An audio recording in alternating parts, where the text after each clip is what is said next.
what this is and what you're currently doing to it? This is a make on Formula B. Originally went to America from England, went back to England and then came back here again. When we raced it last October at Wanneroo, one of the circlips come out of the gudgeons and scored the block. So okay, I don't know what the circins or the gudgeons are, so what does that part mean? Part of the engine came adrift, so we pulled it. Okay, that doesn't sound good. So we damaged the block, so what we've done is pulled the motor out, put another block in it.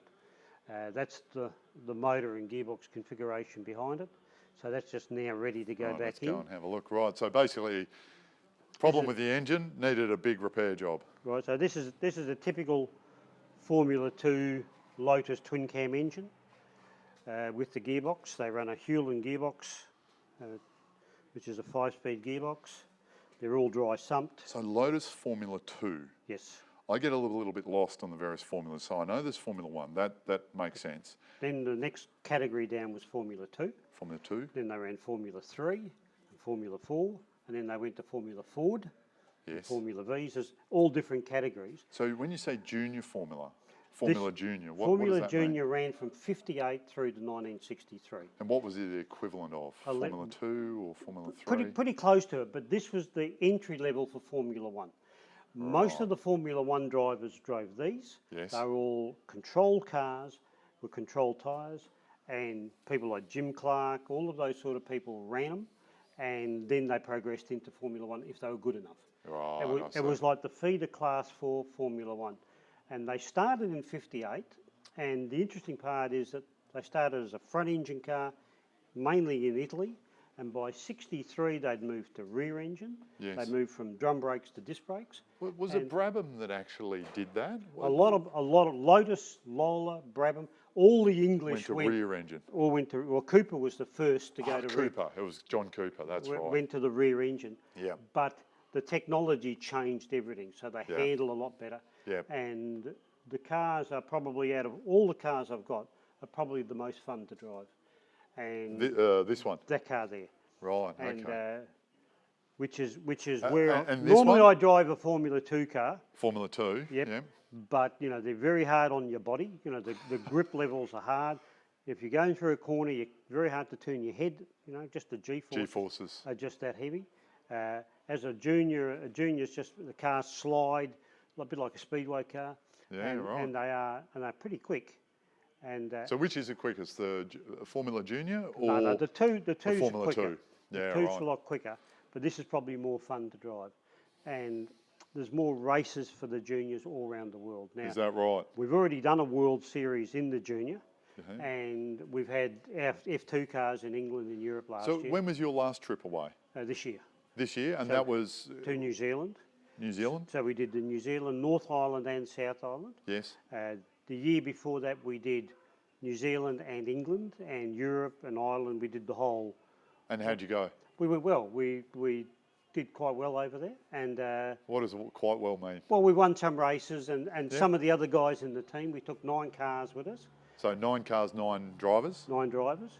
And in fact, we're the first team as a team to race in New Zealand, first team to race in Europe, England, Ireland. Fantastic. And because we raced in Ireland at their 60th anniversary of their track, and wonderful. We had 6 cars from West Australia actually turn up at the track. So do you have a car for a big bloke like me, or is it all little guys? No, there's all different size cars, but generally most of the early cars are all built for basically jockeys. Small guys. Because they weigh the car, but not the car and the driver.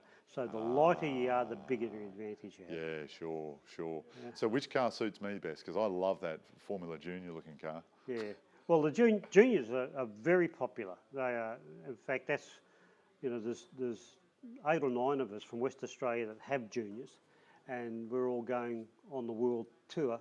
Brilliant. At the end of next year. So they run at all the iconic tracks in America: Lime Rock, Watkins Glen, Laguna, Laguna Seca, the whole lot of them. Seca, that'd be wonderful. And a couple in. Have you raced at Laguna Seca? No, but we're looking at doing that. Then a couple in Canada. Then from there they do all the iconic tracks in Europe. You know, places like you got Nuremberg Spa, Monza, Monaco. you know, Porto, the Wonderful. whole list of tracks, Yeah. Zandvoort and so on. Have you had an opportunity to race any old Formula One drivers? Yeah, there is quite a few of the old guys still running, and Yeah. they're all getting back into this. And Yeah. it's quite interesting that this would be probably one of the more competitive groups, because when Formula Junior. Formula Junior, I raced that at Silverstone in 2013, and there was 70 cars in the Wow. field. And how'd you go? I was about midfield. Yeah. You know, but I had a countess in front of me and a young 18-year-old girl behind me. So, you know, the range Really of people. mixed. Yeah. And the people at the front end are top drivers. Yeah, no And, doubt. you know, and had a friend over there. He's still over there. He'll be back in a couple of weeks. He was racing in Zandvoort last weekend and damaged his car. So, you know, it's sort of quite competitive. Yeah. Up the front of the class. But that's the better category. These beautiful cars, and I know the body's fiberglass and it can be changed, Yeah. but you've already mentioned several vehicles you've experienced engine damage or damage to the car. When you are racing, it's a race, so you're going to be aggressive. Yeah. But how do you, what goes through your mind when you're in a bit of a sticky spot or you damage one of the Well, vehicles? the worst thing that could happen is on an open wheel is interlocking wheels, Yes, where the other wheels come in between yours and touch. It'll just launch one of the cars that's right. into Yeah. space. Now, Very there's- dangerous. As you can see by the framework, there's not much protection.